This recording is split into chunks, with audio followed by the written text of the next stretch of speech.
अब संविधान और कानून एक तरफ और एक तरफ धर्म है। अगर संविधान के जरिए हम लोगों के सारे अधिकार सुरक्षित हो गए होते, अत्याचार होना बंद हो गए होते, तो बाबा साहेब धर्म परिवर्तन क्यों करते, क्या जरूरत पड़ी थी?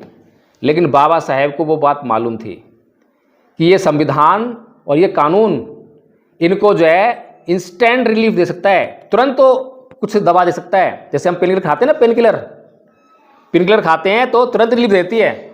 लेकिन जो आदमी एक बार खा ली, फिर अगले हफ्ते फिर दर्द हो गया, फिर खा ली, अगले महीने हो गया, फिर खा ली, 2-4 साल उसने पेन किलर से अपना काम चलाया, तो फिर जब उसके बाद डॉक्टर पास जाता है तो डॉक्टर जांच करता है, फिर रिपोर्ट आती है। रिपोर्ट में क्या आता है? अरे भाई तुझे तो कैंसर है। ऐसा होता है ना कई बार, तो ये तो बड़ी गंभीर बीमारी है और अब तो लाइलाज हो गई है, मरना ही एकमात्र उपाय है। तो हमारा समाज भी ऐसा ही है। हमारा समाज लगातार जो है संविधान की और कानून की पेन किलर ले रहा है, पेन किलर। जब भी किसी ने जो है जातिवादी अत्याचार किया, तुरंत जाके रिपोर्ट लिखा दी। रिपोर्ट लिखाई ठीक है, उस वक्त तो समाधान ठीक है, लेकिन परमानेंट सॉल्यूशन नहीं हुआ। वो जो अत्याचार करने वाला आदमी है, क्या मान गया क्या अत्याचार नहीं करेगा?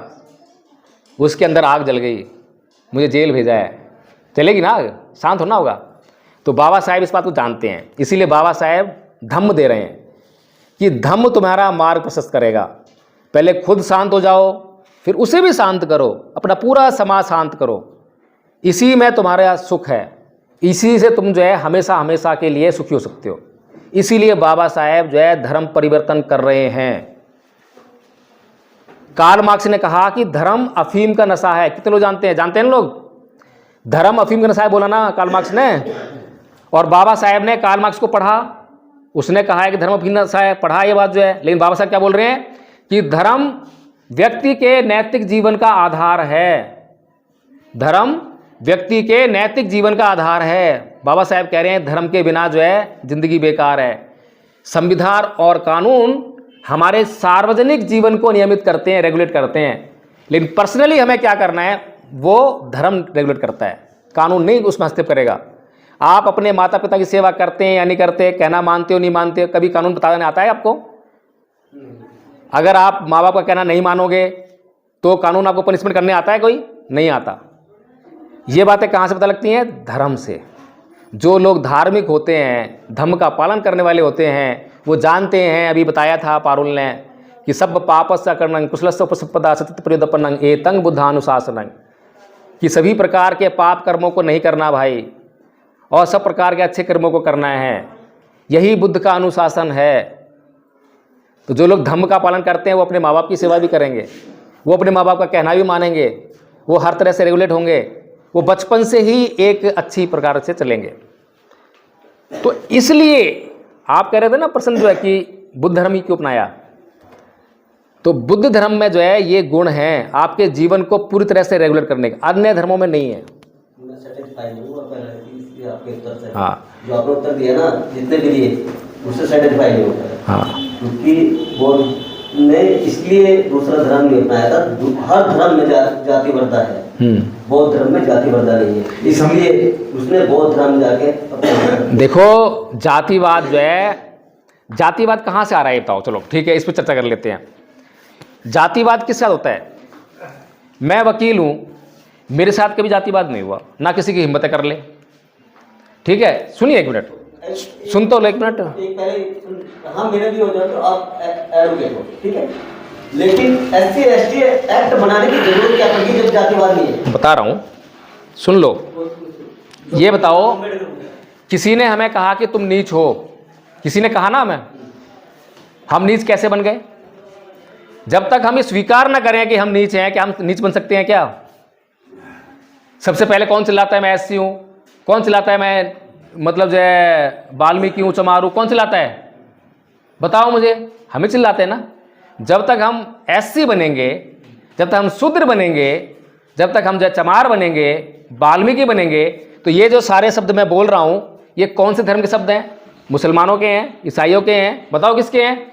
हिंदुओं के हैं ना, केवल और केवल हिंदुओं के। बाबा साहब अच्छी तरह जान रहे हैं ना इस बात को। जो है बाबा साहब कह रहे हैं कि भाई मुझे इनकी समस्या का समाधान करना है, पूरा समाधान करना है। एनिहिलेशन ऑफ कास्ट लिखते हैं, जाति का बीस नाश। ये तो समाधान करने के लिए बौद्ध धर्म में गए थे कि आप यहाँ से जातिवाद में हाँ। वहाँ पे जातिवाद नहीं है, इसलिए बौद्ध धर्म इसलिए लेकिन जो आप बात कर रहे हैं ना, मार्ग लेके बताते हुए जो आप बात कर रहे हैं, देखिए वो बात नहीं इस तरह का जातिवाद जो किसी धर्म में नहीं है। बाबा साहेब का पहले रुख जो है इस्लाम की तरफ की था, बता दूं आपको। उसके बाद सिख की तरफ ये आए हैं, सिख धर्म की तरफ भी आए हैं। धर्म पढ़े उन्होंने, पढ़े नहीं, रुझान भी आया है। रुझान भी आया, गए भी, पर लेकिन उन्होंने देखा जिस तरह का जातिवाद हिंदू धर्म में है, इस तरह का जातिवाद आपको मुसलमानों में नहीं मिलता। वहां पर सिया सुन्नी की लड़ाई है ना, है ना, लेकिन कोई सिया या सुन्नी आपस में छूत का व्यवहार नहीं करते। करते हैं क्या? नहीं, वो करते सिया और सुन्नी आपस में बैठ के खाना खाते हैं ना, लड़ते हैं, लेकिन एक ही थाली में खाना खाने से परहेज नहीं करते। इस तरह का भेदभाव नहीं है। तो ये एकमात्र कारण नहीं था, कारण ये था गुण पर आधारित। और भगवान बुद्ध का धर्म जो है, इस्लाम कैसे फैला है? एक हाथ में कुरान, एक हाथ में तलवार, ऐसा हुआ है ना पूरी दुनिया में। आज भी जिहाद चल रहा है, आज भी जिहाद चल रहा है।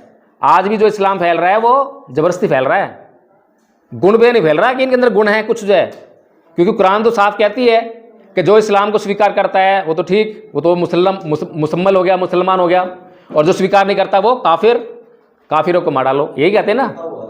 ऐसे ईसाइयों का भी है, ईसाइयों ने कितना रक्तपात करा है, उनका धर्म भी जबरदस्ती फैला है, लालच से, लोभ से, जबरदस्ती से। हिंदुओं का आपके सामने चल ही रहा है, कैसे फैला रहे हैं, बोल जय श्री राम, बोल जय श्री राम, लगाओ झंडे दुनिया भर के। लेकिन बुद्ध का जो धर्म फैला है पूरी दुनिया में, कोई भी आके बता दे एक बूंद भी रक्त फैली हो, और कितना फैला है, पूरी दुनिया में फैला है। तो बुद्ध का धर्म जो है अपने गुण के आधार पर फैला है। उसके अंदर ऐसी विशेषताएं हैं कि लोग जो है उसको मानेंगे ही। भगवान बुद्ध ने जो बातें कही हैं, मैंने आपको 3 बार बताई। मैंने आपको बताया कि वैर से कभी वैर शांत नहीं होता, कोई मुसलमान इनकार नहीं कर सकता। भगवान बुद्ध की एक एक बात से दुनिया का किसी भी धर्म को मानने वाला व्यक्ति इनकार नहीं कर सकता, लेकिन दुनिया के किसी भी धर्म की बात से अन्य धर्म के लोग इनकार करते हैं।